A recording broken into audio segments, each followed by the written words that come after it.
Senhores conselheiros e senhoras conselheiras, senhor procurador, senhores advogados e senhora secretária, verificado o quórum regimental nos termos do artigo 52 do Regimento Interno do Conselho de Recursos Tributários, eu, Raimundo Futuro de Oliveira Júnior, declaro aberta a 10ª sessão virtual ordinária da primeira Câmara de Julgamento do Conselho de Recursos Tributários do Estado de Ceará, Fortaleza, 28 de março de 2022. Esclareço que essa sessão se rege pela portaria CONAD 140/2021 e reza sobre a sessão virtual, e a 145/2017, regimento interno do CRT, naquilo em que não conflitar. Presentes, doutora Sabrina Andrade Guilhom, doutor Marcos Vinícius Vasconcelos Maia, doutora Ivete Maurício de Lima, doutor Felipe Amaral, doutor Geide de Lima Alcântara e doutor Pedro Jorge. Representando a Procuradoria do Estado, doutor Matheus Viana. Digo também bom dia para os ilustres advogados que fazem as sustentações orais. Secretaria dos Trabalhos, senhora Evaneide Duarte Vieira. Indago se os nobres conselheiros... desculpe. Existe ata a ser lida, doutor Evaneide?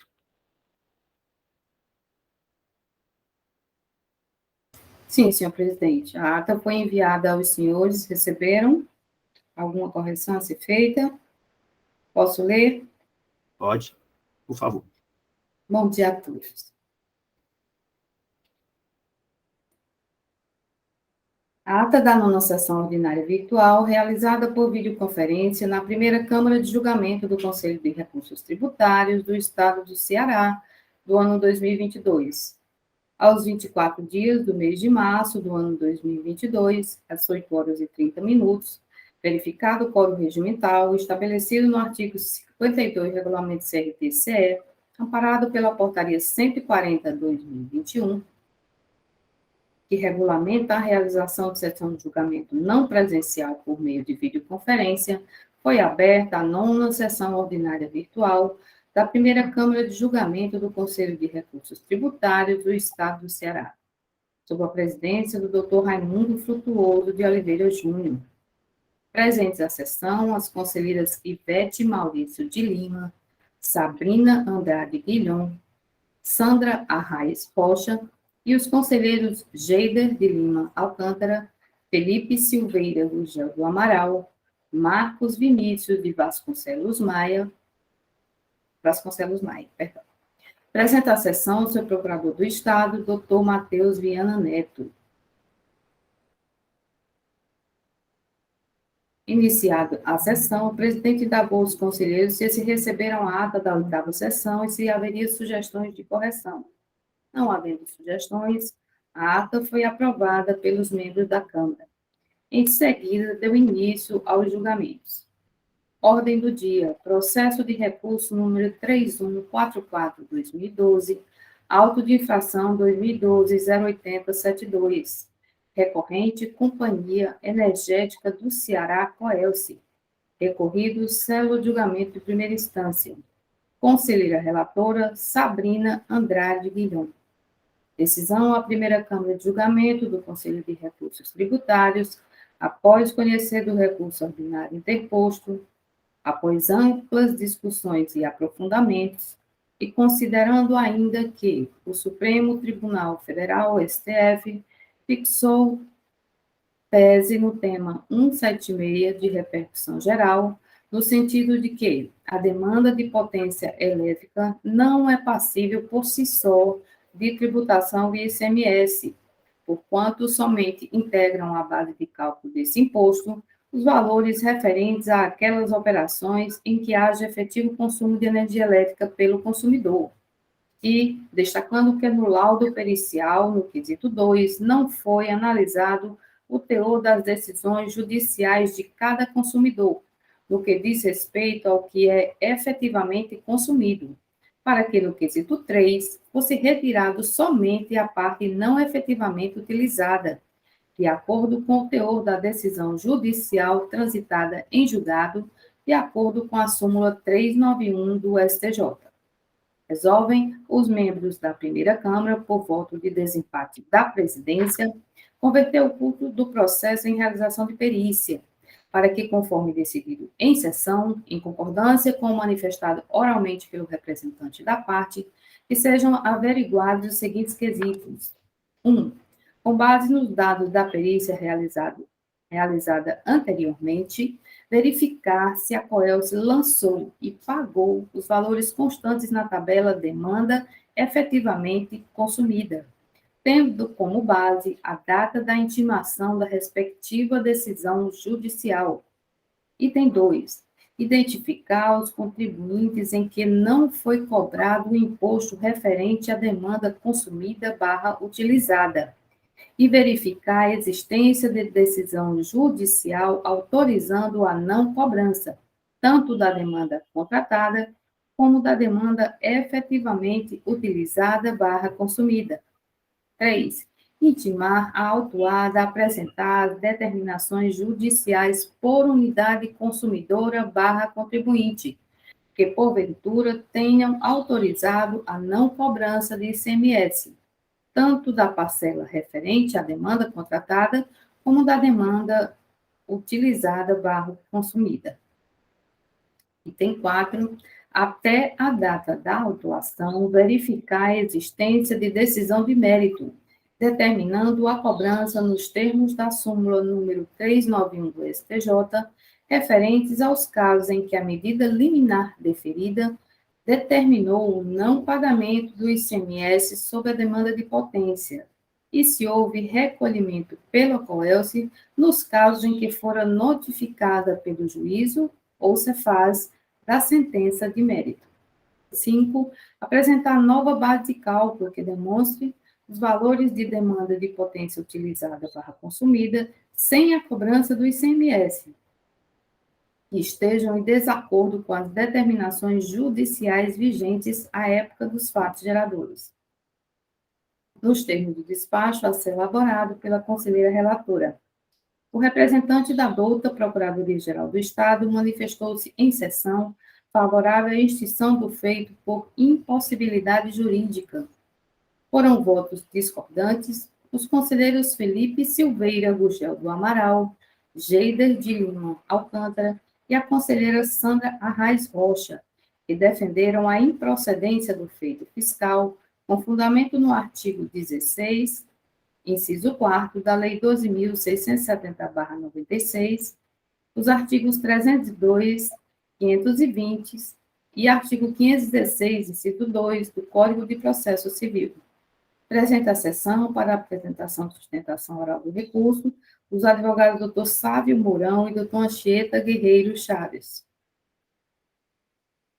Processo de recurso número 3484/2019, auto de infração 2013-18141, recorrente a B. de Oliveira Construções, recorrido celo julgamento de primeira instância. Conselheiro relator, Marcos Vinícius de Vasconcelos Maia. A decisão a ser lida é comum também para os demais 3 processos da pauta. Processo de recurso número 3485/2019, auto de infração 2013-18137, recorrente a B. de Oliveira Construções, recorrido célula de julgamento de primeira instância, conselheiro relator Marcos Vinícius de Vasconcelos Maia. Alcança também o processo de número 3488/2019, auto de infração 2013-18130, recorrente a B. de Oliveira Construções, recorrido célula de julgamento de primeira instância. Conselheiro relator, Marcos Vinícius de Vasconcelos Maia. Alcança também o último processo da pauta de número 3493/2019, auto de infração 2013-18122, recorrente a B. de Oliveira Construções, recorrido célula de julgamento de primeira instância. Conselheiro relator, Marcos Vinícius de Vasconcelos Maia. Decisão comum aos 4 processos relacionados. Teor da decisão. A primeira Câmara de Julgamento do Conselho de Recursos Tributários, após conhecer do recurso ordinário interposto, resolve, por unanimidade de votos, dar provimento ao recurso para declarar a nulidade da ação fiscal, por cesseamento do direito de defesa da autuada, em virtude da ausência das informações complementares do auto de infração, nos termos do voto do conselheiro relator, contrário aos termos do parecer da assessoria processual tributária, adotado pelo doutor representante da Procuradoria-Geral do Estado. Os representantes legais da parte, os advogados Dr. José Ferreira Matos e doutora Maria Vilauba Abreu de Matos, formalmente intimados, não compareceram à sessão para a sustentação oral do recurso. É esse o teor, senhores. Obrigado, Leite. Alguma sugestão para a ata que acabou de ser lida? Indago se as consideram aprovadas. Aprovados. Assim, considero aprovada a ata da 9ª sessão virtual da primeira Câmara de Julgamento do Conselho de Recursos Tributários do Estado do Ceará. Passemos à pauta de hoje. O primeiro processo a ser analisado é o processo de recurso número 3550-2019, o AI é o 2019-10-683, lavrado na empresa CGF 06.697, dígito 0, desculpa, recorrente é a TIM Celular. A relatora é a doutora Sabrina Guion, e fará a sustentação oral o doutor Túlio Gustavo Teixeira. Com a palavra, a doutora Sabrina, para as suas considerações. Relato. Bom dia, pessoal. Bom dia a todos. Vou fazer aqui o relato. É bem simples e objetivo. Vamos lá. Esse auto de infração, ele trata sobre falta de recolhimento de ICMS referente a serviços de telecomunicação relativo aos exercícios de 2014, 2015 e 2016, no valor de R$ 4.552.718,41. O contribuinte considerou não tributada a receita de serviço de telecomunicações em que deveria incidir ICMS. A equipe de fiscalização autuante aponta como infringido o artigo 2, inciso 3, da Lei Complementar 87 de 96, e a penalidade aplicada foi a prevista no artigo 123.1c da Lei 12.670. Nas informações complementares ao auto de infração, é informado que foi verificado nos arquivos magnéticos da TIM relativos ao convênio 115 de 2003, dos exercícios de 2014 a 2016, uma lista de serviços de comunicação em que a autuada considerou como não tributada pelo ICMS, e aí foi enviado à TIM um termo de intimação contendo as informações acerca desses serviços não tributados encontrados pela fiscalização, para que a empresa se manifestasse a respeito dessa falta de tributação em operações que deveriam ser tributadas.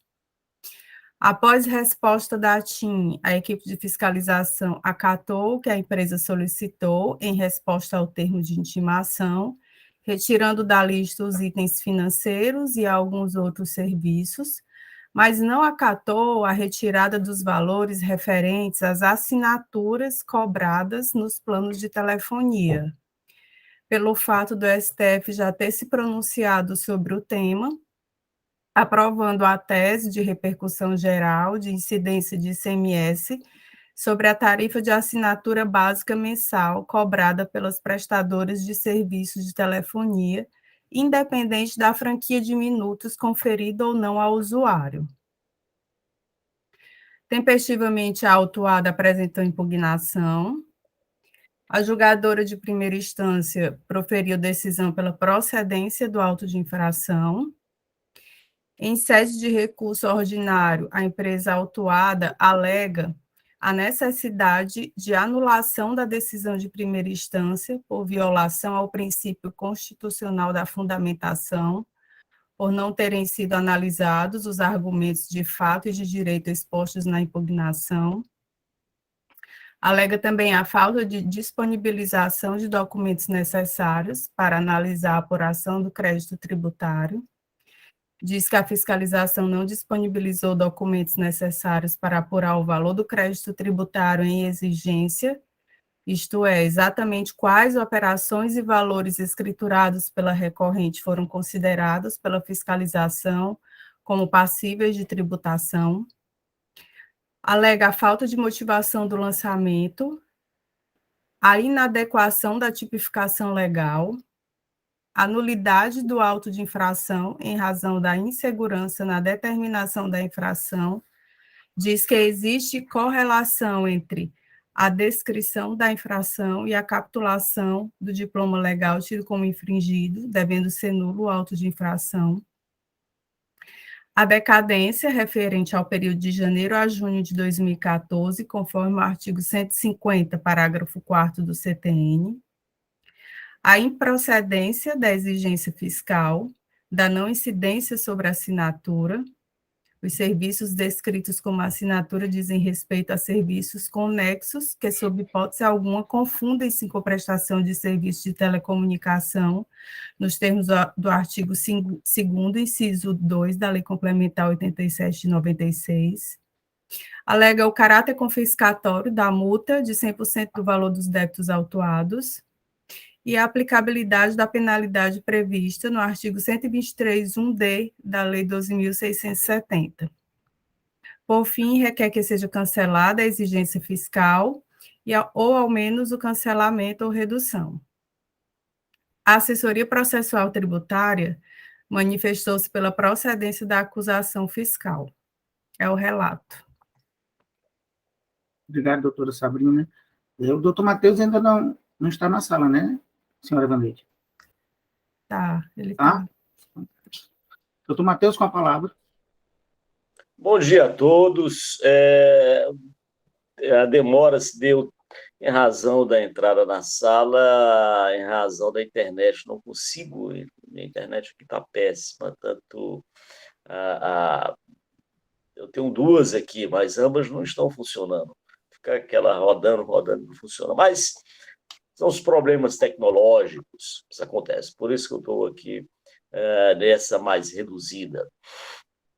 Bem, doutora Sabrina, bom dia a todos. Doutor Túlio, advogado da empresa. A doutora Sabrina fez um relato muito claro e preciso, não precisa acrescentar mais nada, me quedarei inerte, silencioso, escutando as considerações do advogado, da representante. No entanto, a gente, por obrigação de ofício, tem que fazer algumas considerações daí, porque, nesse caso, ainda que rápidas considerações, mas as farei. E a primeira é quanto à incidência do ICMS sobre o serviço de comunicação. Relato o que aconteceu durante a implementação do serviço, da incidência do ICMS sobre o serviço de comunicação, principalmente a comunicação móvel, em que as empresas operadoras de comunicação, foram criando diversos serviços, né, e foram nomeando, então, inúmeros serviços, e esse serviço passava a entender que não era serviço de comunicação. Uma coisa que inicialmente era simplesmente comunicação, incidiu o ICMS, e elas passaram, então, a criar inúmeras rubricas, sustentando a tese de que, sobre tais incidências, não haveria, sobre tais serviços, não haveria incidência do ICMS. No caso, especificamente, da assinatura,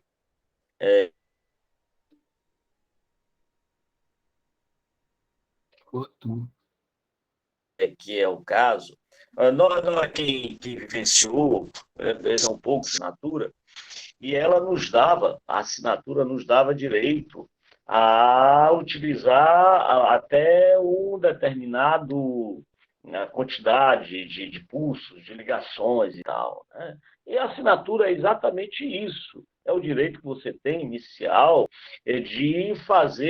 de ter até uma determinada quantidade de ligações ou de comunicações, e sendo comunicação, portanto, sujeita à incidência do ICMS.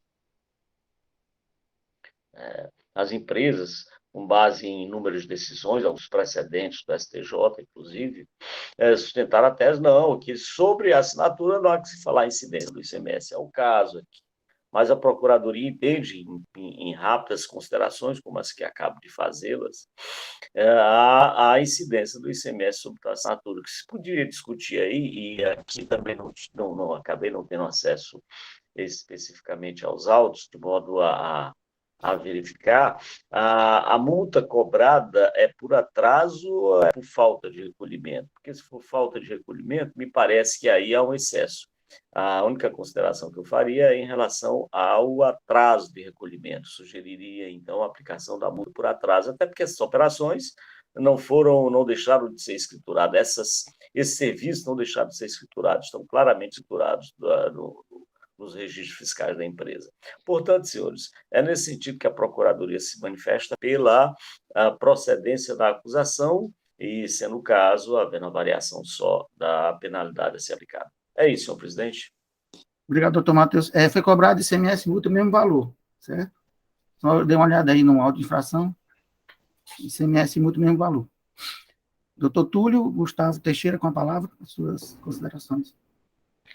Prezado, mais uma vez, bom dia. Tivemos a oportunidade aí de falar de alguns assuntos relacionados ao esporte aí, nos quais os times do Ceará têm ido muito bem, melhores que o meu Vasco, inclusive aqui no Rio de Janeiro.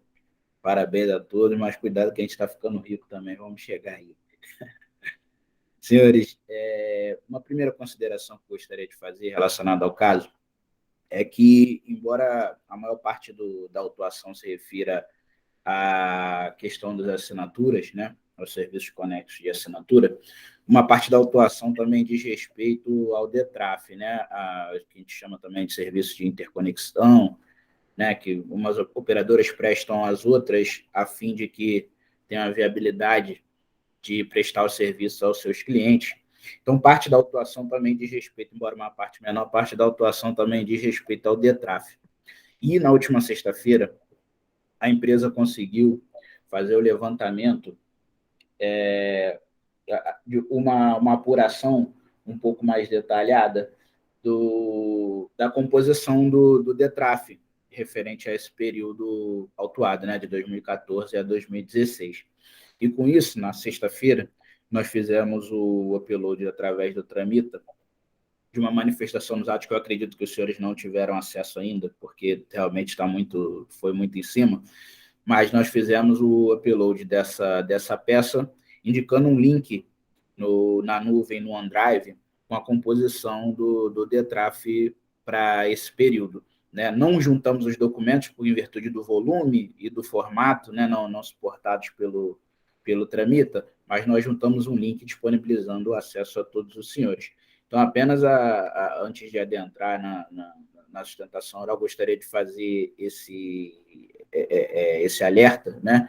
E pedir escusas pela demora no tempo em que levamos, tá? Na verdade, a empresa, imagino que vocês entendam a dificuldade do levantamento desses documentos numa empresa do porte da TIM SA, com rendimentos em todo o país, mas nós conseguimos, na última sexta-feira, fazer o upload desses documentos. Então, antes da sustentação oral, caso, já deixo alertado aos senhores, caso tenham interesse numa eventual conversão em diligência, né, para fins de apuração dessa parte de documentos também, nós fizemos isso, nós fizemos o upload desses documentos na sexta-feira.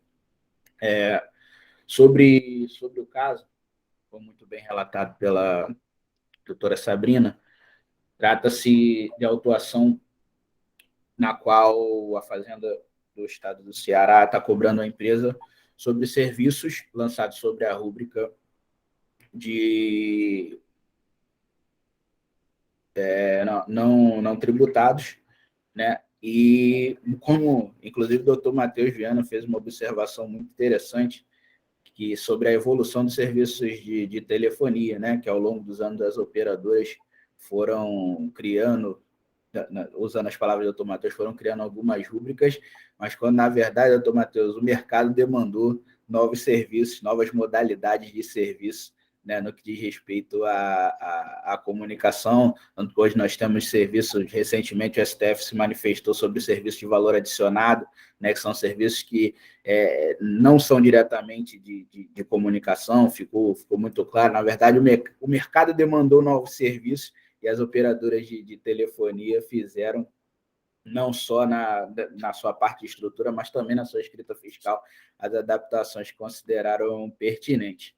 Pois bem, nós dividimos a defesa em 3 partes, como os senhores devem ter tido acesso, né? E na primeira parte, relatado pela doutora Sabrina, nós tratamos da preliminar de nulidade da decisão de primeira instância, porque entendemos que ela violou o princípio da fundamentação em alguns pontos. O primeiro ponto, a gente entende que que a fiscalização não disponibilizou todos os documentos necessários para que a empresa pudesse fazer uma apuração mais detalhada sobre os débitos que efetivamente estavam sendo cobrados. E uma coisa que corrobora, né, essa questão da nulidade, que nós traremos sobre a autuação também mais à frente, é que, por exemplo, a própria fiscalização, quando na lavratura do auto, ela trata dos serviços de interconexão do DETRAF, né, corrobora o entendimento que sobre esses serviços não haveria incidência do ICMS, mas, ao mesmo tempo, cobra a empresa desse serviço na autuação, né? Então, a gente entende que faltaria, inclusive, a motivação para esses lançamentos, vez que a própria fiscalização no auto reputa por não tributadas de fato, como não são os serviços de interconexão, assim como é o DETRAF.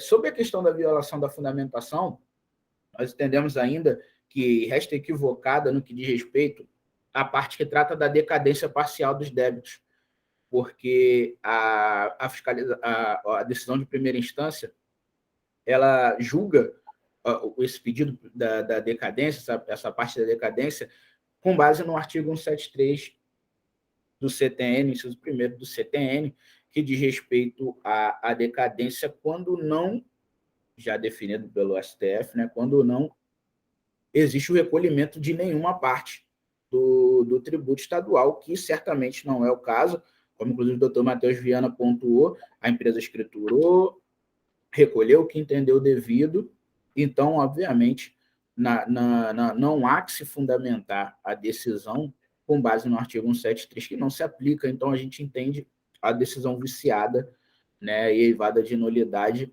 também com relação a isso. Indo mais adiante, passando para o mérito da autuação, os pontos que nós entendemos como motivos de nulidade, já pontuei, mas a insegurança da determinação na infração. Como é sabido, o lançamento fiscal é um ato de competência privativa da autoridade administrativa e consiste na atividade que se destina à apuração da materialização da hipótese de incidência tributária, abstratamente prevista em lei, na identificação do sujeito passivo e na apuração do montante, já considerando a eventual aplicação de penalidade, é o que dispõe o artigo 142 do CTN. No que diz respeito à falta de disponibilização de documentos, a lavratura do auto de infração em questão teve como base as informações eletrônicas transmitidas pela recorrente em observância ao convênio 115, tendo a fiscalização identificado diversos lançamentos classificados como isentos ou não tributados e ainda como outros na escrituração fiscal e autuados lançamentos para os quais não houve concordância quanto às justificativas apresentadas pela recorrente durante a fiscalização, ou seja, o fisco identificou as rubricas lançadas como isentos não tributados e outros na escrituração fiscal da recorrente e, durante a ação fiscal, intimou a recorrente para que apresentasse a justificativa, o que foi feito, e naquilo que acatou, considerou como correto, e no que não acatou, procedeu com a lavratura do auto de infração em questão, tendo incidido os tributos que entendeu devido à fiscalização sobre assinaturas e alguns itens de DETRAF também. Ocorre que a fiscalização não disponibilizou à recorrente os documentos necessários para analisar a apuração do crédito em exigência, ou seja, a fiscalização estadual deixou de apresentar os elementos probatórios capazes de sustentar a autuação, do que se conclui que o auto de infração não contém elementos necessários suficientes para que se determine com segurança a natureza das infrações. E dizemos isso justamente no que diz respeito, por exemplo, à questão do DETRAF, né? Em que na autuação o fisco considera que não incide o ICMS sobre tais operações, mas, ao mesmo tempo, na autuação existem alguns elementos desses reputados como devidos. Falta de motivação do lançamento, principalmente no que diz respeito ao DETRAF, como já abordamos. Também entendemos que isso é um motivo de nulidade da autuação. E um outro ponto também é a inadequação da tipificação legal, né? Tendo em vista que o auto de infração ele foi lavrado e o dispositivo infringido pela autoridade autuante foi somente o dispositivo genérico no inciso 3º do artigo 2º da Lei Complementar 87 de 96, que trata da incidência do ICMS sobre operações onerosas de serviços de comunicação. Então, entendemos que a tipificação é inadequada para esse caso, porque se trata de uma tipificação absolutamente genérica, né? E fosse o caso, não tenho dúvidas, certamente a legislação do Estado do Ceará tenha elementos, né, e disposições legais que seriam capazes de ensejar uma eventual infração da recorrente, o que não é o caso. Então, a inadequação da tipificação legal é um elemento, sim, que enseja a nulidade da autuação. Sobre o mérito, né, e aí a questão principal é o assunto relacionado à assinatura. Antes disso, me peço perdão, a gente tem também a questão da decadência que abordei quando da preliminar de nulidade da decisão de primeira instância, e, obviamente, né, reitero, a empresa, ao longo de todos esses períodos, lá escriturou e recolheu o imposto sobre as operações que entendeu devidas, né, e uma eventual inadequação ou diferença no entendimento sobre o tratamento da tributação ou não pode invalidar que a empresa recolheu. Então, para a contagem do prazo de decadência, deve-se observar, certamente, é imperativo que se observe as disposições do artigo 150, parágrafo 4º do Código Tributário Nacional, que diz que se a lei não fixar o prazo à homologação, né, no que diz respeito aos lançamentos por homologação, como é o caso do ICMS, se a lei não fixar o prazo para homologação, será ele de 5 anos a contar da ocorrência do fato gerador, expirando esse prazo sem que a Fazenda Pública se tenha pronunciado, considera-se homologado o lançamento definitivamente extinto o crédito, salvo se comprovada a ocorrência de dolo, fraude ou simulação, o que definitivamente não é o caso dos autos.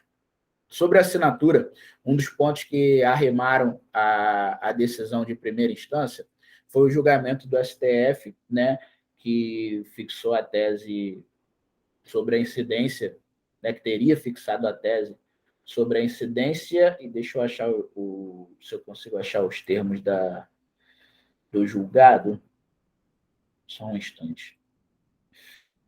A incidência disso é o termo 827 da Suprema Corte, que diz a incidência do ICMS sobre o valor pago a título de assinatura básica mensal no serviço de telefonia. Essa é a tese fixada no RE 912-888, que foi utilizada como base para fundamentar a decisão de primeira instância. Mas convém debruçar-se sobre alguns pontos nesse julgamento. O primeiro deles é que esse julgamento não transitou em julgado ainda. Inclusive, o STF pautou para o próximo dia 20 de abril o julgamento dos embargos de declaração, né, relacionados a esse precedente.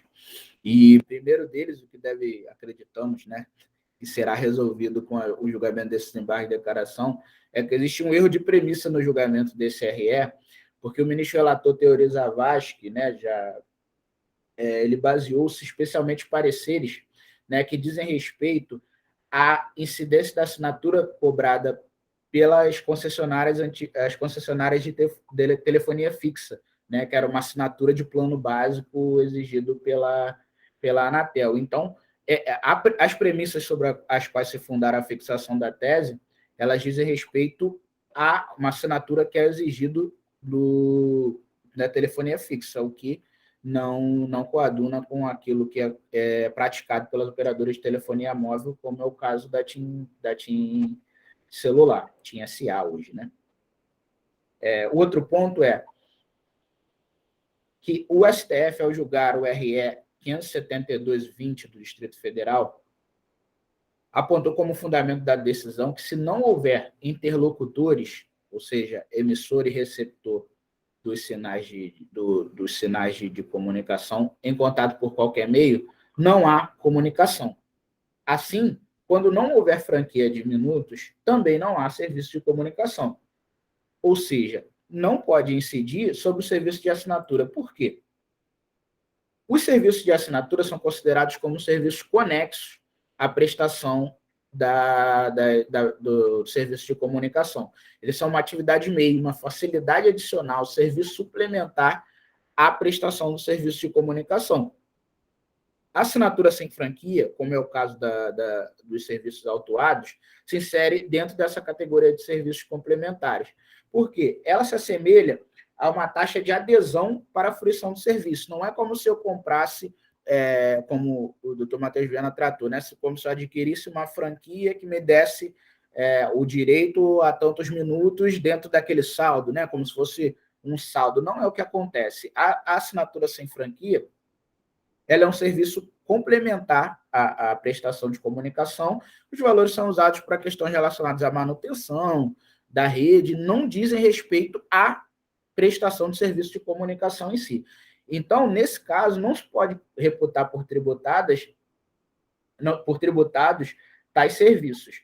E a jurisprudência do STJ nesse sentido, e aí nós temos dois RESPs, o 754.393 e o RESP 1.022.257 do RS, do Rio Grande do Sul, que deixam claro que não incide o ICMS sobre a franquia de assinatura. E o STF também já havia confirmado o entendimento do STJ, na medida em que no RE 781.841 declarou que a matéria é de índole infraconstitucional.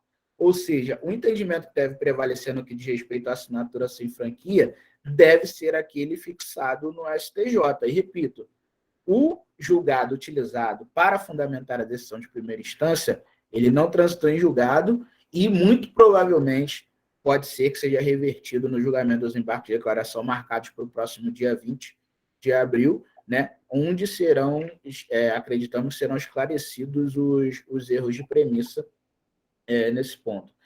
Sobre a multa, a questão do caráter confiscatório, como bem pontuou o doutor Matheus Viana, né, na medida em que a empresa recolheu os tributos durante o período, então a incidência de multa de 100%, nesses casos, né, ela realmente se deflagra como confiscatória, devendo ser reduzida no máximo aí a uma multa por atraso, né, ou semelhante. Eu acho que são considerações suficientes, me coloco à disposição para eventuais esclarecimentos, até para não me alongar muito, e reitero, né, que nós fizemos a juntada de alguns documentos que podem ser de utilidade aí para a turma, uma eventual conversão em diligência, né, e aí nos colocamos à disposição também. Eu acho que é o que convém relatar. Obrigado a todos.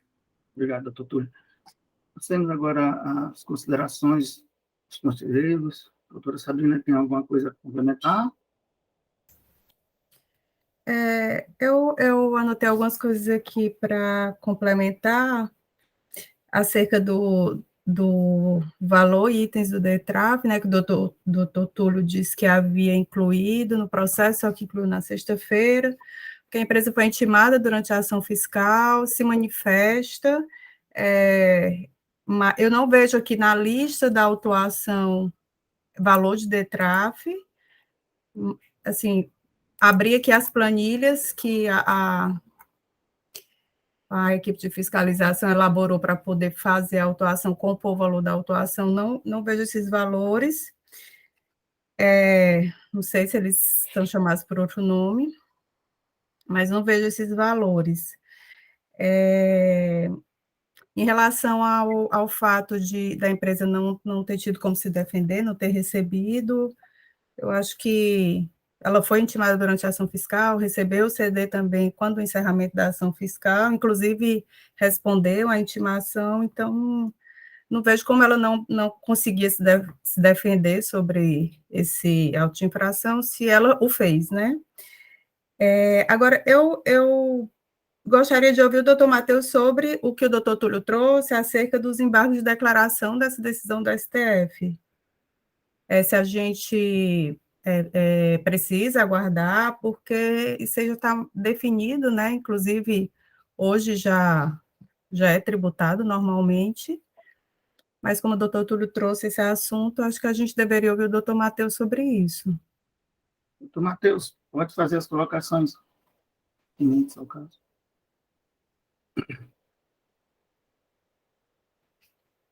Doutor Matheus? Pois não, nosso presidente, doutor Raimundo Frutuoso. Bem, os embargos de declaração interpostos junto ao STF, nesse caso, eventualmente eles podem modificar, podem ter efeitos infringentes e modificar a decisão tomada pelo STF sobre a matéria. Mas veja, isso é a eventualidade, é uma possibilidade. O que vale, o que nós podemos fazer, é julgar de acordo com o que existe hoje. O que existe hoje é no sentido de que há incidência do ICMS sobre tais serviços. Agora, me parece que algumas questões que foram suscitadas pelo doutor Túlio terão que ser esclarecidas através de diligência. A primeira é quanto à decadência que ele suscitou.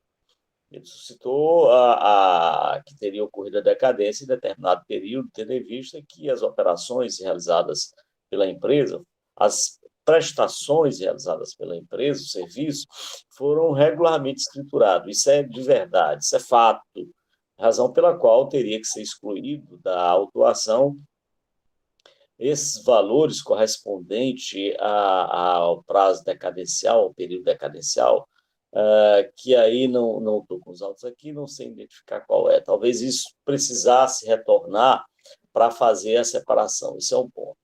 O segundo ponto é que o doutor Túlio, apesar de atrasado, ele diz, olha, eu juntei documentos, eu estou tentando juntar pela quantidade de documentos, mas que esses poderiam afastar pelo menos parte da incidência do ICMS sobre tais serviços, que seriam serviços adicionais. Há alguns serviços adicionais que, efetivamente, há um entendimento consolidado dos tribunais superiores, no sentido de que não há incidência. Isso aí é fato também. Então, razão pela qual esses valores teriam que ser excluídos. E a questão da multa confiscatória, nós entendemos que não há que se falar em multa confiscatória, até porque isso implicaria em decidir pela inconstitucionalidade da norma estadual, da lei estadual. E é claro que o CONAT não pode fazê-lo, até porque há expressa disposição legal sobre a matéria, além de outras questões doutrinárias que nós poderíamos discutir, mas que não caberia nesse momento.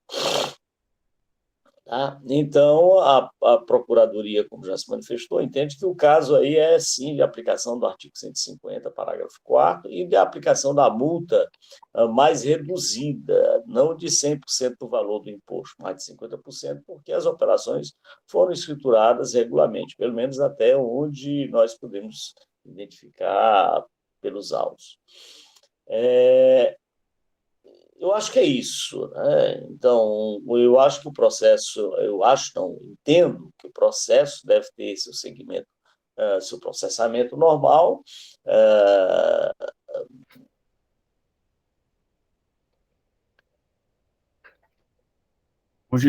deve ser feita a diligência para considerar, ou a perícia para considerar esses documentos que foram apresentados e para retirar a parte que foi atingida pela decadência. É nesse Obrigado, doutor Matheus. Com relação à dúvida suscitada pela doutora Sabrina, o artigo 62 do decreto 32.885 de 2018, no nosso regulamento do contencioso, que fala que o doutor Matheus falou com relação à inconstitucionalidade. Nós podemos analisar a inconstitucionalidade de acordo com os incisos postos nesse artigo 62. Doutor Felipe, com a palavra. Obrigado, senhor presidente. Doutor Matheus, colegas conselheiros, doutor Túlio, bom dia a todos, Evaneide. Senhor presidente, algumas considerações também e algumas dúvidas que eu gostaria de tirar com a doutora Sabrina ou com o próprio doutor Túlio. Primeiro, de fato, como já agora de forma complementar o doutor Matheus se manifestou, é o típico caso de simples não recolhimento do ICMS, né, por causa de uma interpretação jurídica, inclusive discutida aí nesses temas levados ao STF com relação à incidência ou não do ICMS sobre essas operações, sobre essa parcela, né, do preço cobrado ao contribuinte. Então, entendo também que seria o caso de aplicar aqui o artigo 150, parágrafo 4º, de afastar parcialmente aí o crédito tributário que fosse da decadência. E também, pelos mesmos fundamentos, na parte remanescente, considerando que a operação foi devidamente escriturada, enfim, que seria aplicado a penalidade mais benéfica do 123(1)D.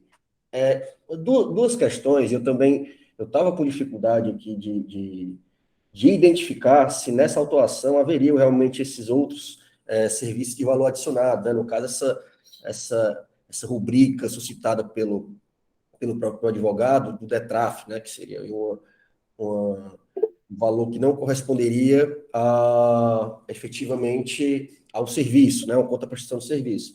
E ainda com a juntada de documentos, entendo que realmente seria o caso de diligência, né? Para aferir se há ou não do crédito, da totalidade do crédito constituído, ICMS sobre essas operações. Eu confesso que não estou vendo aqui, não estou localizando aqui a decisão de primeira instância, para saber como ela apreciou, se ela apreciou especificamente esse argumento do contribuinte. Acho que eu estou meio perdido aqui nos arquivos eletrônicos, doutora Sabrina, se puder confirmar se foram apreciados efetivamente esse argumento, para mim. Isso é uma primeira questão.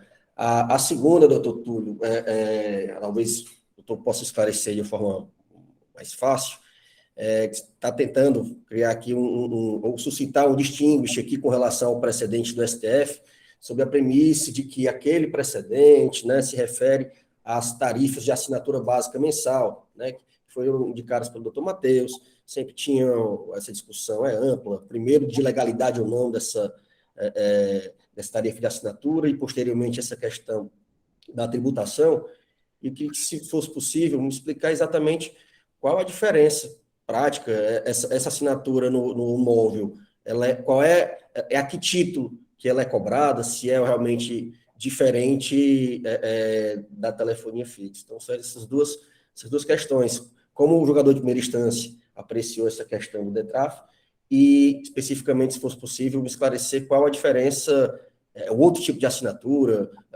tem outra finalidade, só um nome parecido, para eu também restar esclarecido, presidente. Pois não, doutor Túlio, com a palavra. Pela ordem, senhores, a primeira coisa que acabou, eu acredito que por minha culpa na argumentação até ficou um pouco confuso, as operações de DETRAF, ela não dizem respeito a valores de serviço adicionado.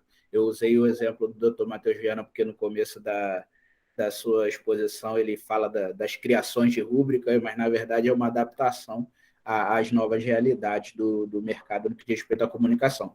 O DETRAF, ele, na verdade, é uma operação de interconexão, que é aquela em que a empresa, né, que detém o serviço, prestadora de serviço de comunicação, vou usar um termo aqui, não necessariamente correto, mas que ajuda a entender, mas que empresta o seu sinal para que outras empresas de telefonia possam prestar o serviço naquele lugar onde a sua rede não abrange, né? Então, o DETRAF é uma prestação de serviço de interconexão. E, no caso, sendo a empresa TIM SA, nas operações atuadas, sendo cedente desse sinal, sobre ela não é sobre ela a responsabilidade do recolhimento do tributo sobre essa prestação de serviço. Então, não se trata de um serviço de valor adicionado, se trata de uma operação de interconexão. Peço até desculpa aos senhores se causei alguma confusão em relação a esse argumento. Sobre o segundo ponto suscitado pelo Dr. Felipe Amaral, a bem da verdade é que eu nem tive o condão de fazer esse distinguish entre a tese que foi determinada, estabelecida pelo STF, e o presente caso. A bem da verdade é que o julgado, e é por isso que existem os embargos de declaração que vão ser julgados no próprio dia 20, ele se baseou numa premissa que foi com base em doutrina, que dizia respeito à prestação dos serviços de comunicação nas redes de telefonia fixa. Como até o doutor Matheus Viana também citou, que antigamente você fazia uma contratação e você tinha tantos pulsos para utilizar relacionado àquele mês. A assinatura sem franquia, para esse caso, ela não diz respeito à contratação de uma... eu assino um plano de telefonia móvel e, por esse plano, eu tenho direito a utilizar 50 minutos durante o meu mês. Não, a assinatura sem franquia, nesses casos específicos, ela diz respeito à adesão a um dos planos que a empresa de telefonia móvel oferece. Ou seja, eu, mais uma vez, vou utilizar um termo que não necessariamente é o mais adequado, tecnicamente, mas que ajuda a gente a compreender. É como se fosse uma taxa para a fruição daqueles serviços, ou seja, esse valor é utilizado em questões relacionadas à manutenção, à própria... Acho que a adesão é o exemplo melhor. Você paga aquela taxa, e aquela taxa de respeito à utilização de um serviço de comunicação efetivamente contratado. Os serviços de comunicação que são contratados pelos clientes, eles são discriminados nas faturas, e sobre esses serviços de comunicação especificamente é que a tributação se dá. A assinatura nesses casos, ela não tem vinculação com a franquia de minutos, ou a franquia de torpedo, ou a franquia de internet que é dada aos clientes. Ela é uma taxa, mal falando, uma taxa de adesão a esse serviço. É por isso que a empresa entende que sobre essas rubricas, e não só a empresa, mas, como disse, o STJ tem entendimento firmado nesse sentido, de que sobre os casos de assinatura sem franquia, como é esse caso, não incidem o ICMS. Doutora Sabrina, duas dúvidas aqui, doutora cabeça. Chegaram aqui, quando eu anotei sobre o processo. Uma, a decadência já pode ser afastada de pronto aí na análise do processo? A decadência arguída pela parte? Ela já pode ser? Sim, se a gente decidir por acatar o pedido, né, de decadência, a planilha ela está dividida por ano, né? São 3 abas na planilha por ano e por mês. Então, daria para a gente tirar de janeiro a junho sem precisar da perícia, né? Porque está dividido por mês. Segunda pergunta é com relação ao que foi colocado aí pelo doutor Túlio, com relação a essa cobrança que pode ser indevida e que foi trazida através dos memoriais. Dá também para a gente analisar essa questão, sem necessidade de perícia? Pronto, em relação a essa parte do DETRAF que ele disse para a gente, não estão ainda, a gente não está tendo acesso ao que ele disse que trouxe, né? Ele disse que entregou na sexta. O que eu vejo aqui, que o doutor Felipe perguntou se na primeira instância foi avaliado, a julgadora coloca que sobre esse assunto, né, que as operações nas quais não havia incidência do imposto foram excluídas pela auditoria. E, assim, é o que eu visualizo nas planilhas da equipe que autuou. Eu não estou visualizando, e aí vocês podem abrir também, esses valores que o doutor Túlio está trazendo de DETRAF. Né? Eu não consigo visualizar na lista, porque a lista também não é tão extensa assim, que não dê para a gente ver. Não consigo visualizar esse serviço de DETRAF que ele está trazendo para a gente nesse momento. E também não entendo o fato de eles estarem vindo agora, e eles não estão aqui para a gente analisar. Né? Ele disse que entregou na sexta, feriado. Acho que ainda não estão aqui. Assim, houve o período da fiscalização, né? Essa empresa, geralmente, ela é monitorada antes, mas mesmo durante a fiscalização houve a intimação, houve o final da fiscalização, houve defesa, houve recurso, e aqui, assim, não aparecem esses valores que ele está trazendo para a gente hoje, né, sobre o DETRAF, nas listas apresentadas pela equipe que autuou. Ok. 2 dúvidas estão dissipadas para mim. Doutor Geida, com a palavra. Bom dia, senhor presidente, doutor Matheus, doutor Túlio e colegas conselheiros. Uma vez também, meu bom dia. Senhor presidente, eu realmente fiquei muito em dúvida com relação ao DETRAF. Primeiro, por conta da dificuldade realmente de levantamento desses dados, a declaração de tráfego e de prestação de serviço. E com relação à cessão, né, dessas informações para demais operadoras. Eu confesso que também não vi essa cobrança, a doutora Sabrina pontuou nesse sentido, mas eu creio que seja interessante a gente verificar com o advogado contribuinte essa documentação que foi postada aos autos. Na verdade, em parte, porque, como eu bem disse, não pôde, por conta da capacidade de tráfego, né, de informações, de upload, mas, ao meu ver, deveria ser periciado, porque ele alega que realmente está sendo cobrado o DETRAF. Com relação à situação da assinatura, a tese firmada, né, no RE 912.888, em época de relatoria do ministro Teoriza Vaz, ela, entre aspas, ela vai nesse sentido, chega à tese. O ICMS incide sobre a tarifa de assinatura básica mensal cobrada pelos prestadores de serviço de telefonia, independentemente da franquia de minutos concedida ou não ao usuário. Então, nesse final da discussão da tese, eu creio que tira aquela questão da dúvida se existe, para a cobrança, teria que existir essa situação de franquia ou não na assinatura. Então, foi bem claro nesse sentido.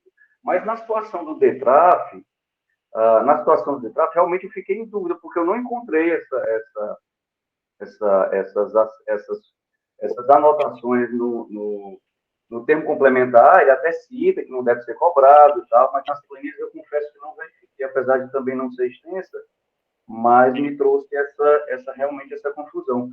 No demais, foi a situação dos serviços conexos, que tem aquela situação de fazer parte ou não da prestação do serviço, ou seja, somente um meio para a prestação. Mas nessa situação do DETRAF, senhor presidente, eu acho que seja interessante a gente verificar realmente, através de diligência, a documentação acostada aos autos e também compará-las com o que foi juntado pelo agente autuante. Doutora Sabrina, com a palavra, depois doutor Túlio. Se levantou o braço. Não, só para ainda sobre o DETRAF, né, porque não é prática incluir esse serviço de DETRAF nas autuações, porque o auditor sabe que ele tem um convênio, né, convênio 17 de 2013, então, geralmente não se inclui, e realmente não estou vendo na listagem, e a empresa não apresentou até então. Então, fica complicado a gente mandar para uma diligência algo que não está aqui na listagem, né, depois de 3 anos. Mas só para esclarecer sobre isso, que não é prática incluir pela fiscalização porque isso aí já é de conhecimento, né, de quem monitora a empresa e de quem audita. Doutora Sabrina, passar a palavra para o doutor Túlio. Dentro do trabalho aí de fiscalização, durante o monitoramento, deve ter sido feitas essas indagações para o contribuinte e, posteriormente, também durante o curso da ação fiscal, antes da finalização dela, né? Das informações complementares, né, os autuantes não trouxeram nada acerca do monitoramento, mas eles trouxeram sobre a intimação que fizeram quando detectaram valores sem tributação do ICMS. E aí fizeram uma lista e apresentaram à empresa, pedindo que a empresa dissesse se ali dentro daquela lista havia algo que ela não concordava que estivesse na lista. Okay. E aí a empresa se manifesta, pede inclusive mais um prazo para poder se manifestar, porque era pouco tempo para ela olhar a listagem, eles concedem, ela analisa a lista, responde a intimação, e após isso eles fazem um auto de infração, retirando o que a empresa pediu, só não retirar do que a empresa pediu para retirar da listagem. A única coisa que eles não retiraram foi a parte da assinatura por conta da decisão do STF. Ok, perfeito. Doutor Túlio, com a palavra. Senhores, peço desculpa mais uma vez, mas só mais uma questão de ordem. Nas planilhas que foram disponibilizadas pelo fisco na época da autuação, abaixo de cada descrição de valores, aparece uma descrição dos serviços que foram considerados para a autuação. É uma lista que tem uma relação de serviços um pouco que é razoável, né? Em cada uma das 3 planilhas, como apontado pela doutora Sabrina, tem abaixo a descrição dos serviços. Não estão especificamente descritos como DETRAF, mas, pelo levantamento aqui, pela minha prática, eu posso dizer que as rubricas a que se refere, elas são principalmente a de roaming nacional, que os senhores vão verificar que elas têm, que existem essa rubrica aí, serviços de hubbing e serviços de MMS. Existem mais aí dentro, mas aqui eu acho que eu consigo verificar que dizem respeito ao DETRAF nesse sentido e que mereceriam uma análise mais apurada, na minha humilde opinião. Dessas 3 aí que tem até valores mais consideráveis, eu tenho certeza que essas 3 também tratam de operações relacionadas ao DETRAF. Não está escrito DETRAF especificamente, né, até porque é um conceito, mas desses 3 serviços aí que tem algum valor relevante, posso dizer que o Home Nacional, serviço de Hubbing e MMS, são 3 deles que mereceriam mais atenção. Acredito que possa ter mais algum com valores menores, mas esses 3 eu tenho quase certeza que dizem respeito a essa operação. Eu digo isso pela praxe aí nos tratos com as operações. E um último ponto que eu esqueci de falar sobre a questão do julgamento dos embargos de declaração é que, assim como aconteceu recentemente na tese do ICMS de seletividade, né, que com certeza os senhores vão enfrentar em alguns anos aí, pode acontecer a modulação dos efeitos, esses efeitos não retroagir, até porque existia um julgado fundamentado do STJ sobre essa questão da assinatura. Então, não obstante a tese que pode... Congelou. Obrigado. Já. Doutor Felipe, depois da doutora Sabrina, e aí passemos a votação, né? Senhor presidente, uma sugestão, na verdade, né? Eu concordo com a doutora Sabrina que seria complicado a gente baixar em diligência sem nem ter acesso, sem nem ter tido, vamos dizer assim, contato com essas informações apresentadas pelo advogado, né? Embora a sexta-feira, véspera de julgamento, mas ele teria até agora no tribunal pedido para possibilidade de fazer perícia. Eu questiono, senhor presidente, se não seria o caso da gente sobrestar esse julgamento ou retirar de pauta para ser incluído logo em seguida, para que a doutora Sabrina possa examinar e aí, com mais propriedade, possamos decidir se é o caso de diligência, se não é. Realmente, sem apreciar a própria petição e os documentos, fica complicado.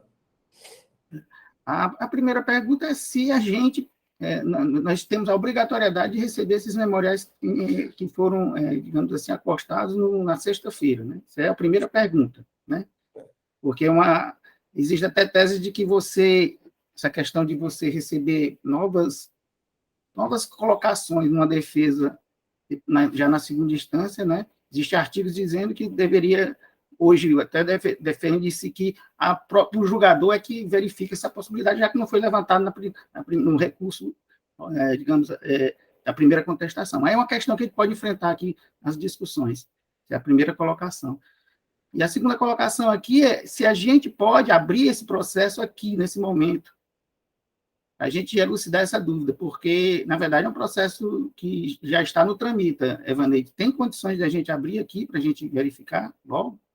Já que estamos tão próximos de uma decisão, mandar novamente para a perícia, e a gente sabe que a nossa perícia está soberbada de trabalho, e eu acho que vejo aqui que a necessidade da perícia é bem menor do que eu imagino, né?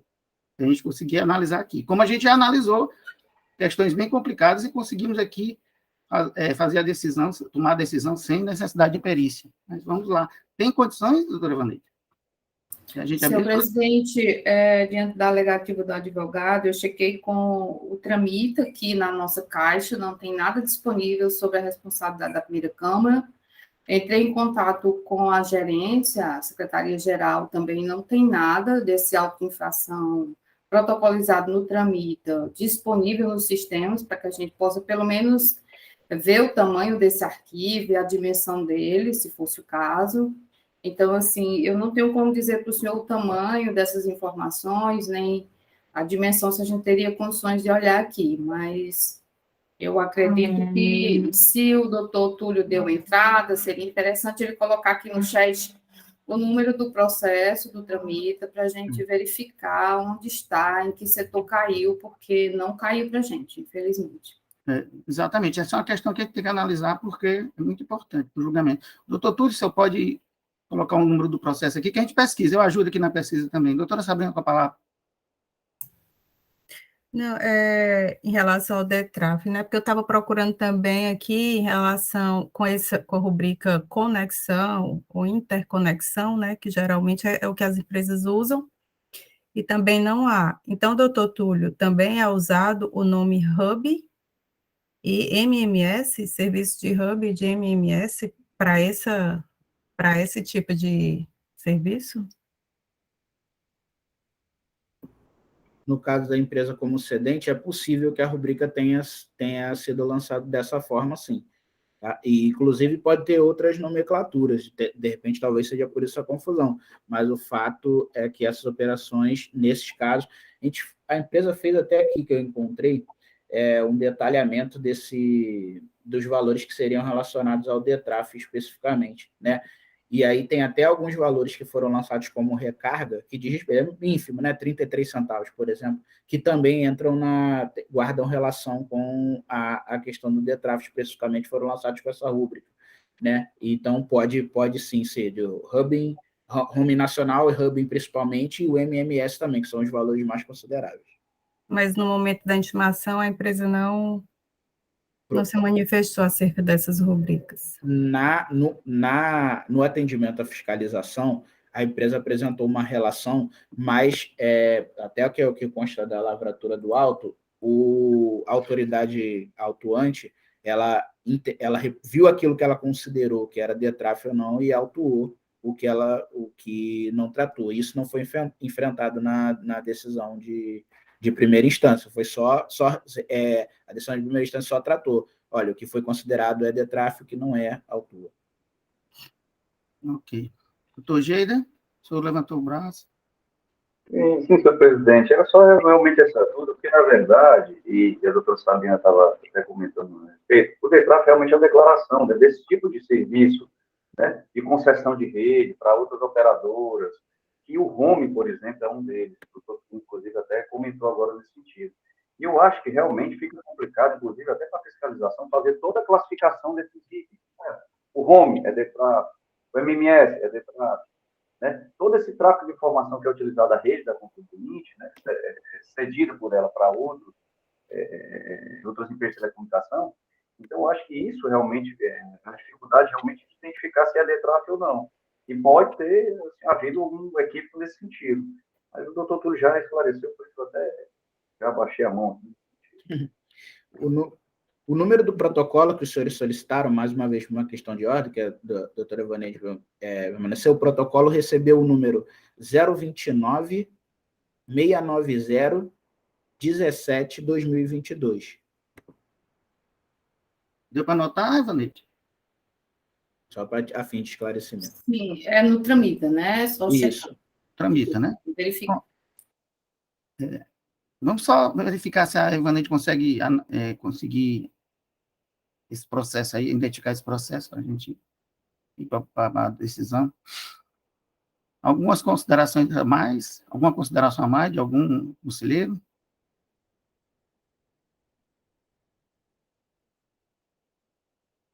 Eu estava verificando aqui na planilha de justificativa, durante a fiscalização, antes de lavrar o auto, né, a equipe enviou para a TIM uma planilha com tudo que encontrou para que ela justificasse caso algum serviço ali não devesse estar na lista.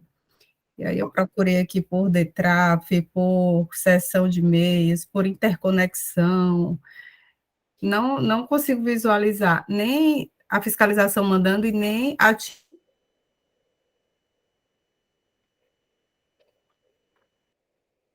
gente pode ver aqui, né, e acho que também vou decidir acerca desse recebimento nesse momento, né, depois de tantas oportunidades a empresa apresentar. Exatamente. Alguma resposta?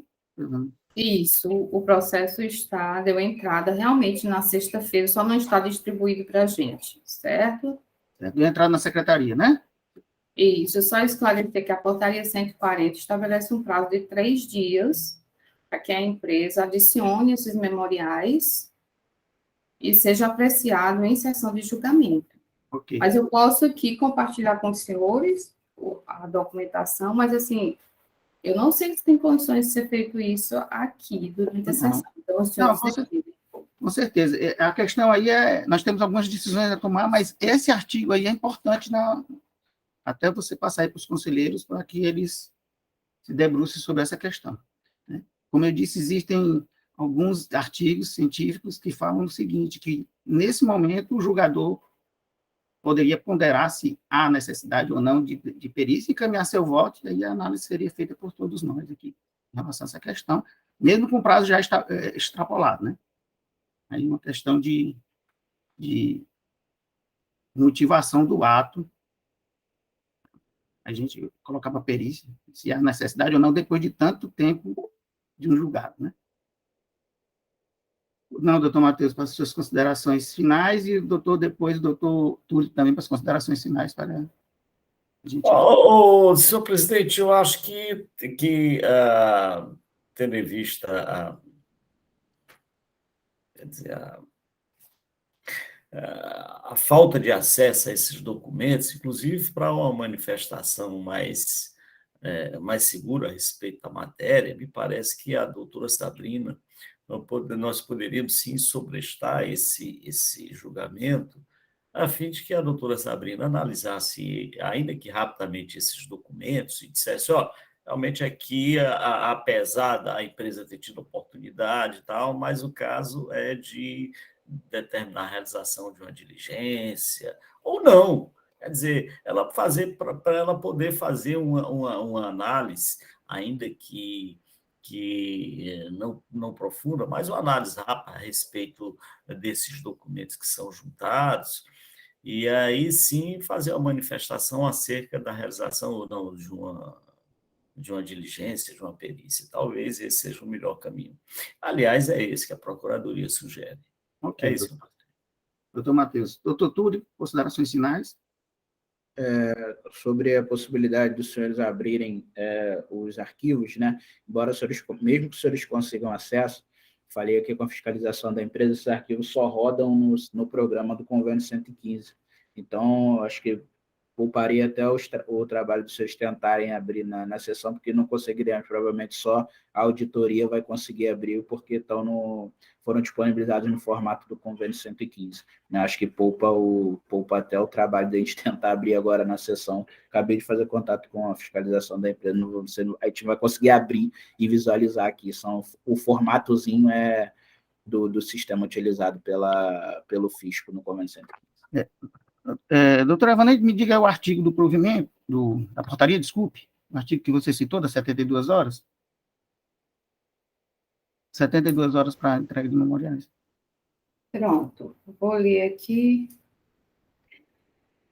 É permitida, artigo 9º, da 140.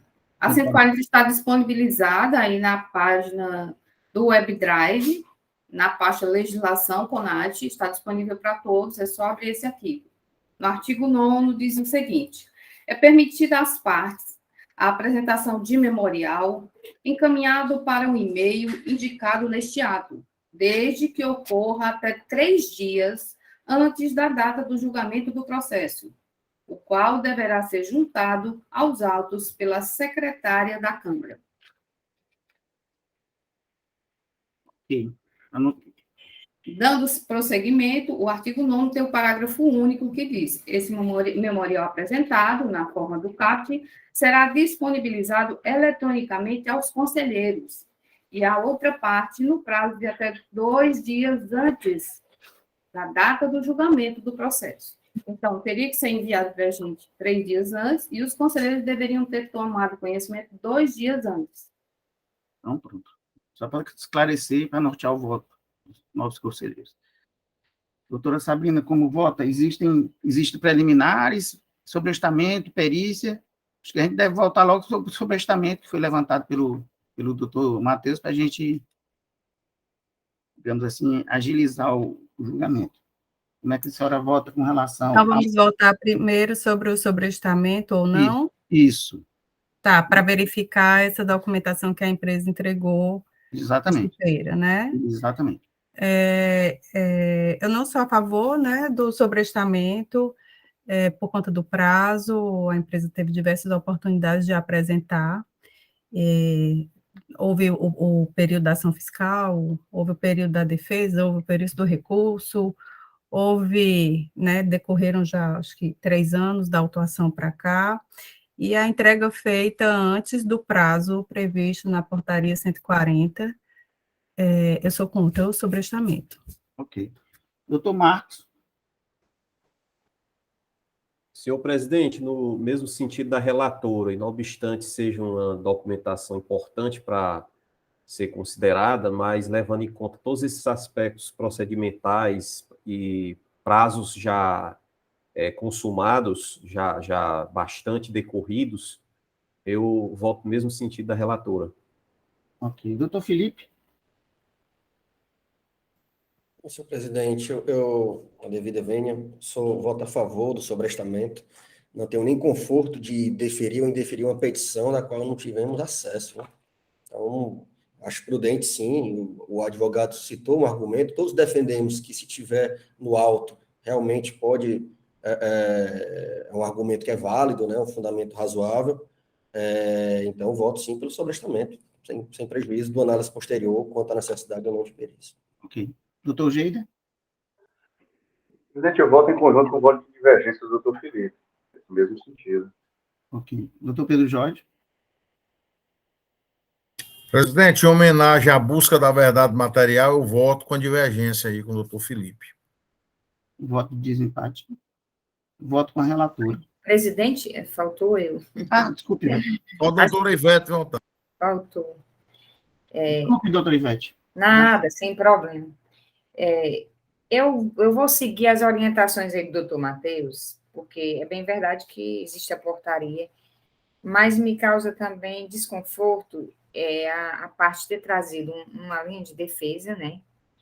Que a gente teria que avançar no sentido de dizer que essa linha de defesa não existe, sem analisar. É verdade que existe toda a regra processual e tudo, mas, assim, a questão do princípio da verdade material, ela tem que ser muito, né, ter bastante certeza, porque eu não ia me sentir confortável para votar pela parcial procedência sem ter a certeza se existe ou não, apesar de que a conselheira relatora deixou muito claro que não conseguiu visualizar, mas fica dúvida, né? Então, o sobrestamento aqui é uma segurança para evitar problemas futuros, só isso.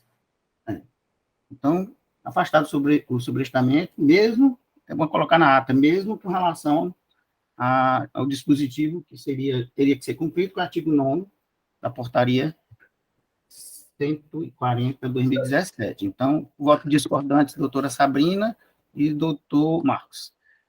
Com relação agora à perícia, vamos votar a perícia, porque já que nós sobrestamos, né, eu acho que a gente não precisa votar a perícia, uma vez que ela vai analisar. Então, o sobrestamento já resolve o problema da perícia.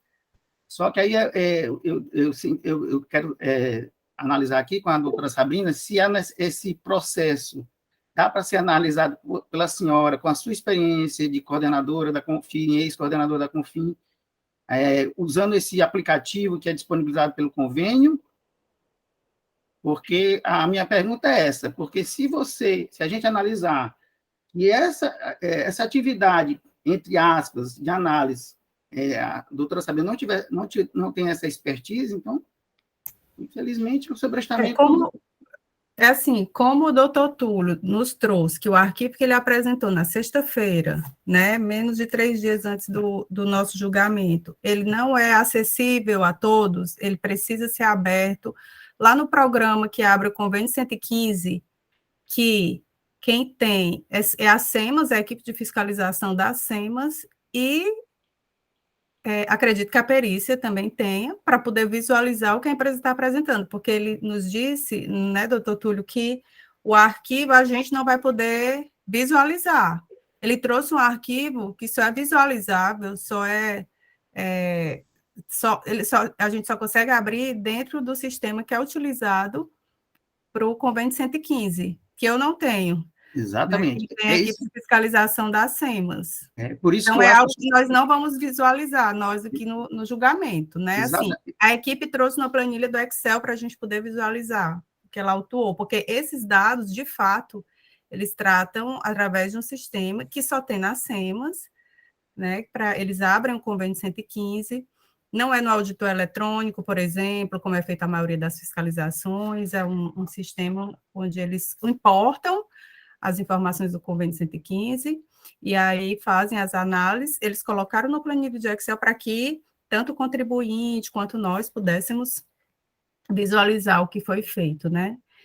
O que foi levantado, o que foi somado, e aí a gente consegue ver muito bem, porque está em planilhas do Excel, mas do convênio 115, não consigo visualizar, de fato, teria que ir ou para a equipe que faz a fiscalização dessa empresa, que aí eu acho que no caso aqui nós ainda não temos previsão legal para isso, então no caso teria que ser para a perícia. A doutora Sabrina resumiu tudo que eu ia falar. O que é que acontece, pessoal? A doutora Sabrina não vai ter acesso a esse aplicativo. Então, na verdade, o sobrestamento aqui, ele não vai se prestar para resolver o problema, nós temos que fazer uma perícia, uma vez que ela não vai poder resolver esse problema. Já isso mesmo, presidente. Exatamente. Por que eu digo isso? O doutor Vitor pediu para eu fazer um levantamento de todos os sistemas que os conselheiros e também os servidores do CONAT podem ter acesso. E eu fiquei muito surpreso, porque muitos eles não tinham acesso e deveriam ter acesso. Nesse levantamento não está esse aplicativo, que ele é extremamente especializado, ou seja, ele é utilizado somente por esse órgão. Então, a doutora Sabrina não vai, por mais conhecimento que ela tenha, talvez ela tenha até o feeling já de que provavelmente os colegas lá da auditoria já devem ter feito isso, mas tudo bem, o feeling não resolve a situação. O que resolve agora aqui é uma perícia.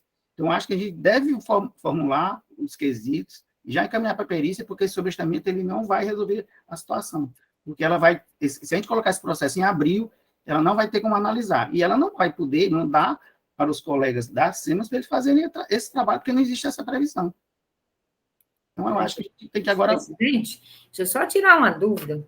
Eu entendi, aí é falta de experiência mesmo nesse tipo de fiscalização. Eu entendi que a parte tinha apresentado uma peça, mesmo em cima da hora, né, assim a gente sabe, mas que ele tinha identificado essa parcela que ele diz tratar do que não seria não incidência, né, o DETRAF, né?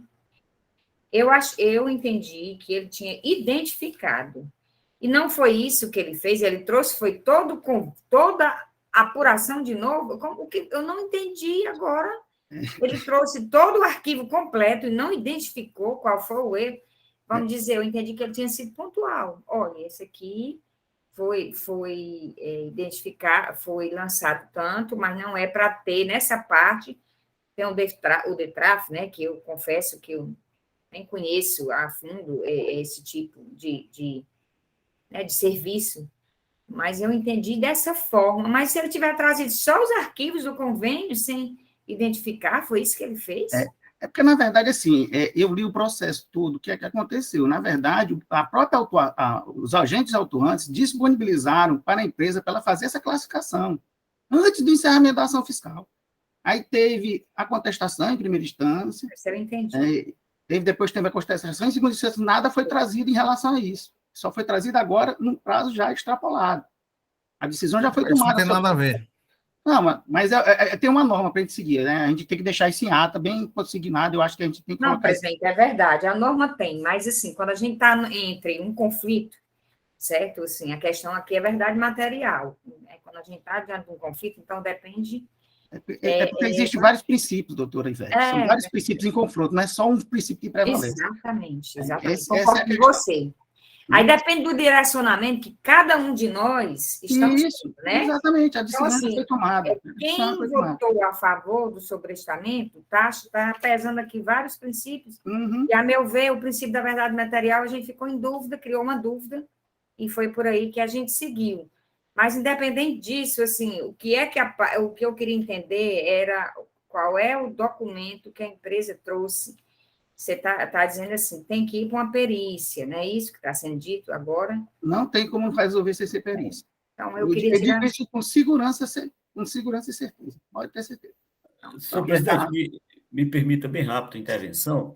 Doutor Túlio pode esclarecer a dúvida da doutora Ivete.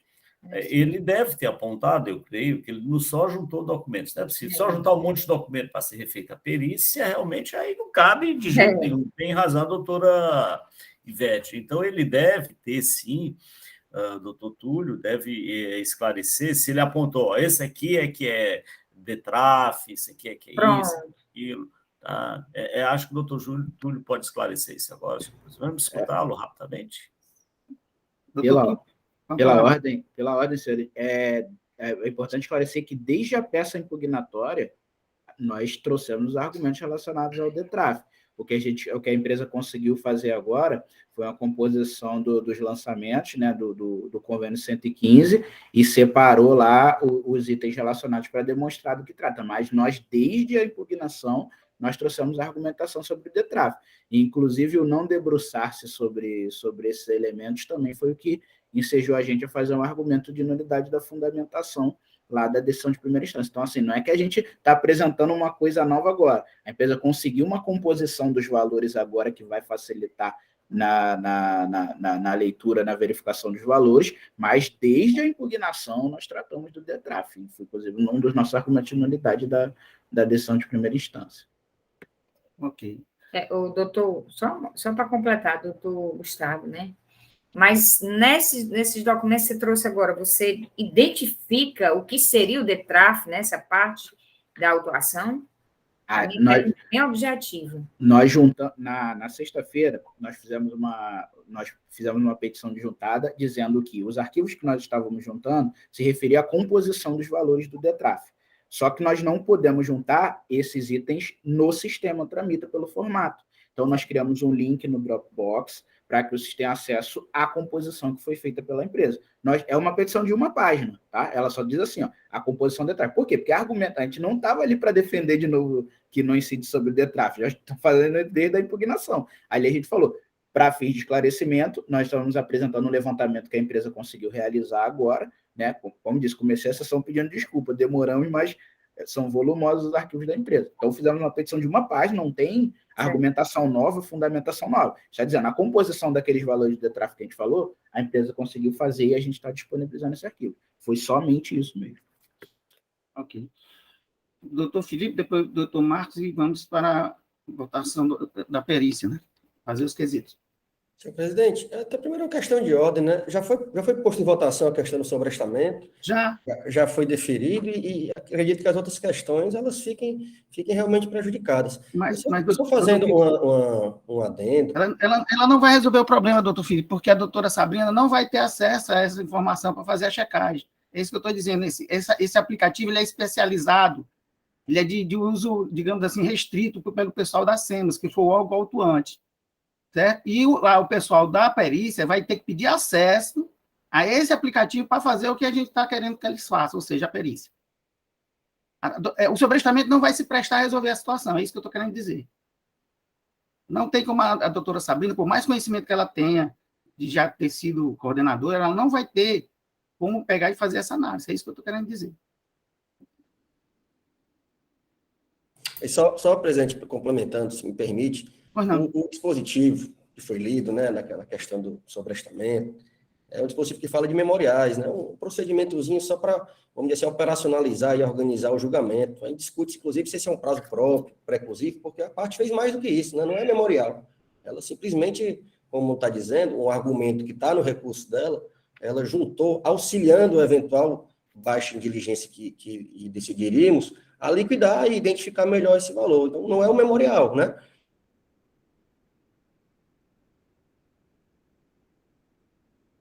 Agora, os tribunais decidem se é um prazo próprio ou impróprio, que serve para auxiliar e organizar o julgamento, mas que não acredito que tenha sido essa a natureza do ato praticado, né? Que eu gostaria de ver, mas se o próprio advogado também está dizendo que é praticamente uma petição de juntada, né? Doutor Marcos, depois doutora Sabrina. Senhores, aqui considerando, como foi colocado pelo presidente, um conflito de princípios, nós verificamos que é muito importante seguirmos a busca da verdade material. Contudo, eu entendo que, inclusive, a verdade material, ela tem que também ser parametrizada de modo que não seja realizada de forma ilimitada, sem critérios, certo? Então, eu peço aqui licença para ler para os senhores esse artigo aqui da lei referente ao CONAT, artigo 90, aliás, do decreto referente ao CONAT, o artigo 91, certo?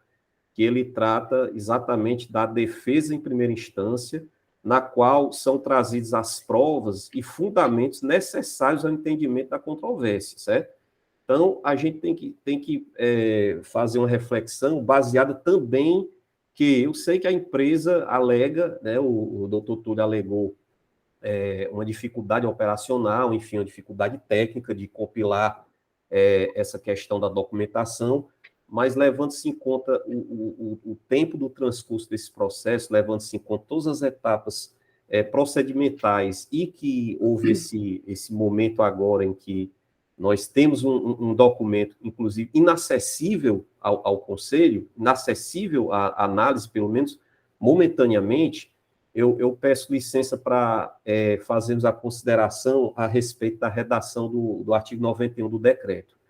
Ele diz o seguinte: é assegurado ao sujeito passivo, na condição de contribuinte responsável ou a ele equiparado, impugnar o lançamento com as razões de fato e de direito, fazendo-o com as provas que entender necessárias ao esclarecimento da controvérsia, no prazo improrrogável de 30 dias, contado da intimação, precluindo o direito de apresentação em momento processual posterior, exceto quando ficar demonstrada a impossibilidade de sua apresentação oportuna por motivo de força maior. 2. Referir-se a fato ou direito superveniente. 3. Destinar-se a contrapor fatos ou razões posteriormente trazidas aos autos. Então, eu gostaria de deixar a análise dos senhores esses preceitos, essas disposições aqui do artigo 91, porque elas falam da questão da apresentação oportuna, né? Não se sabe exatamente se essa documentação a empresa, aliás, tinha essa possibilidade de trazer oportunamente, que aqui fala claramente, possibilidade de sua apresentação oportuna, salvo por motivo de força maior, fato ou direito superveniente, que na minha visão, eu acredito que não seja o caso, e destinar-se a contrapor fatos ou razões posteriormente trazidos aos autos, que eu acredito também que não seja a situação. Então, fica a análise dos senhores, essas disposições aí, certo? Perfeito, doutor Marcos, muito bem lembrado. Doutora Sabrina?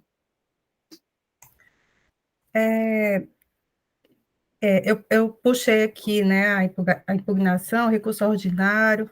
De fato, a empresa sempre vem falando do DETRAF, mas em nenhum momento ela vai lá na planilha do autuante e diz, bem aqui onde tem serviço de hub, vocês não poderiam ter colocado porque era DETRAF.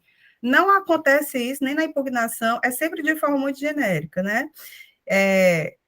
Como mencionado anteriormente, os serviços autuados foram segregados pela impugnante em 3 grupos, assinatura, DETRAF e outros polos. Aí ela diz que precisa retirar o DETRAF, que a impugnante determine a infração que supostamente teria cometido no que diz respeito ao serviço de DETRAF. Mas em nenhum momento, nem na impugnação, nem no recurso, ela se remete ao documento número 4, que é exatamente essa planilha que foi enviada para a empresa, para que ela dissesse quais os serviços que ela não concordava que estivessem ali na autuação.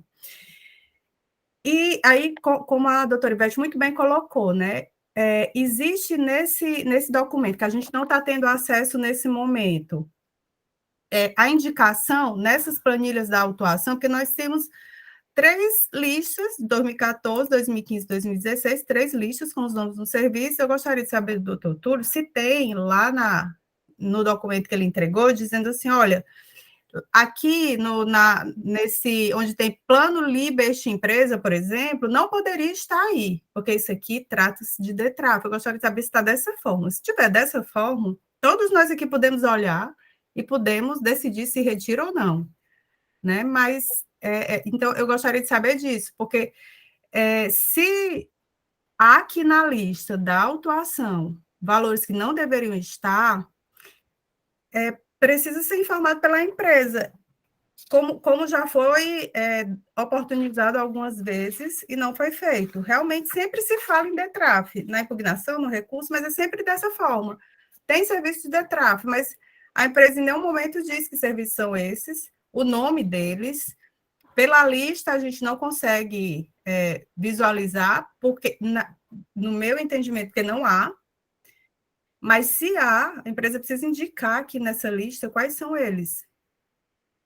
Doutora Sabrina, com a devida vênia, esse é justamente o motivo em que a gente alega a nulidade da autuação, porque, na verdade, não é, entendemos, né? Não é a empresa que deveria dizer por que esses serviços foram autuados, mas a fiscalização, o motivo pelo qual ela incluiu esses itens que são considerados como DETRAF na escrita. Por isso, nós temos um tópico que trata da falta de motivação do lançamento no que diz respeito ao DETRAF. Nós baseamos a nossa defesa, entendendo com os valores que foram disponibilizados, né, e fazendo o link com as planilhas, mas o que nós entendemos é que quem deveria ter feito essa exposição dos motivos pelos quais esses itens entraram na autuação deveria ter sido o fisco na lavratura do auto, e esse é o motivo em que a gente alega a nulidade da autuação. Fizemos a defesa com base nos valores, supondo que fossem esses, né? Porque, como eu disse na prática, acho que foi o doutor Marcos Vinícius também que disse que verificou que esses itens se referem geralmente à interconexão, mas que isso deveria ter sido feito, no nosso entendimento, pela fiscalização na lavratura do auto. Só para dar um encaminhamento, como já foi decidido sobre o estamento, nós não adianta agora a gente tentar fazer esse quesito perícia, que nós não vamos conseguir.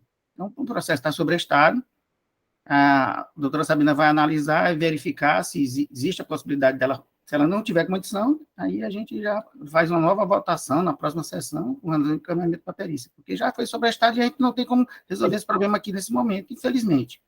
É isso mesmo, presidente, tem razão. Infelizmente é isso. Então, doutor... Só uma dúvida, ele vai ficar sobrestado e aí vai vir de novo para a sessão para a gente decidir se vai ter perícia ou não? Exatamente, exatamente, Sabrina. Exatamente, é isso. Porque, na verdade, o sobrestamento, ele não vai se...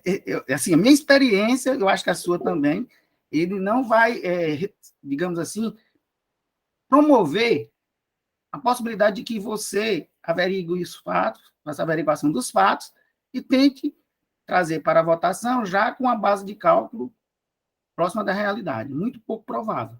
Mas, como já foi decidido pelo sobrestamento, acho que a gente não tem mais... nós estamos discutindo aqui, ou debatendo, que não vai mais resolver a situação nesse momento. Doutor Pedro Jorge. Não, presidente, é só assim, só para esclarecer aqui para a doutora Sabrina, que pelo que eu entendi aqui o sobrestamento, é apenas para a senhora verificar essa petição aí que foi juntada pelo doutor Túlio, o que é que ela esclarece, né? Para que na próxima sessão, né, que voltar o processo, a senhora possa verificar e dizer realmente o que é que a senhora viu. O presidente está dizendo que a senhora não teria acesso, eu ainda não entendi assim, o que é que a senhora não teria acesso. Se a senhora realmente não tiver acesso a nada, aí vai ter que levar para a perícia. Né? Porque o doutor Túlio, ele nos alertou que não adiantava a gente tentar abrir aqui agora, que a Evangelho estava tentando, né? Porque a gente não ia conseguir visualizar, porque eles mandaram no formato do convênio 115. Né? Então, se a gente não vai conseguir visualizar, eu também não vou ter como abrir, porque as pessoas que monitoram essa empresa, os agentes fiscais, eles recepcionam os arquivos do convênio 115 através do IDEA, que é um sistema onde eles importam e fazem as análises. É um deles, né? Então, a gente não vai ter como visualizar, de acordo com o doutor Túlio, né? Porque eu não estou vendo o documento, né? A gente não está tendo acesso a esse documento que ele entregou. Então, de acordo com ele, com o que ele disse, é no formato do convênio 115. Se ele estivesse entregando numa planilha de Excel, por exemplo, sim, a gente ia conseguir olhar, né? Eu e todos nós. Mas ele está entregando num formato que a gente não vai conseguir visualizar. Ele que está trazendo essa informação para a gente, né? Porque a gente não está vendo ainda o que ele entregou. Exatamente. Doutor Pedro Jorge? Está no mudo, doutor Pedro Jorge. Pois não, presidente. Não pode ser dado um prazo ao doutor Túlio para fazer isso, trazer isso numa planilha, entregar para a doutora Sabrina essa planilha? Eu posso me... Excel? eu posso verificar com a empresa ainda hoje, e até amanhã, de repente, eu faço contato com a doutora Evaneide e digo que, porque sobrestaria para a próxima semana, é isso? Já tem sessão na próxima semana? Não, seria em abril. Deixa eu dar uma olhada aqui. Não, presidente, mas ele entregaria antes, para a doutora Isso. Sabrina em abril, ela já tem Não, acesso. com certeza. O que eu estou querendo dizer é que entendendo? essa sessão seria em abril. Não dá, nós só temos uma sessão a mais. Assim. Entendi. Porque, assim, eu posso me comprometer a ver com a empresa a possibilidade de disponibilizar isso de uma forma que seja mais visível, e aí eu posso falar hoje com a empresa, perguntar se eles conseguem fazer isso, o tempo, faço contato com a doutora Evaneide para fins de formalização, posso atravessar uma petição pedindo o prazo até tal, se a empresa precisa de 5 dias, aí eu falo que são 5 dias, ou até a próxima, não sei qual o prazo que os senhores considerariam razoável, mas eu me comprometo a falar com a empresa ainda hoje e ver qual a possibilidade deles fazerem de uma forma que seja de melhor visualização. Se os senhores quiserem, posso me colocar essa disposição. É melhor, porque se a gente for pela questão de analisar através do aplicativo, o ID, só para vocês entenderem, é um aplicativo canadense restrito ao pessoal da perícia, as pessoas que trabalham no monitoramento, e a doutora Sabrina teria que tirar expertise também, eu acho que ela tem, mas teria que fazer uma template para fazer a incorporação dos arquivos, para analisar, é muito, muito, muito complicado. Então, se o senhor conseguir trazer em planilha, ou então em arquivo texto que possa ser, digamos assim, incorporado no WhatsApp, alguma coisa desse tipo, seria interessante. A nossa previsão de sessões seria 18, 19 e 20 de abril, 25, 26 e 27.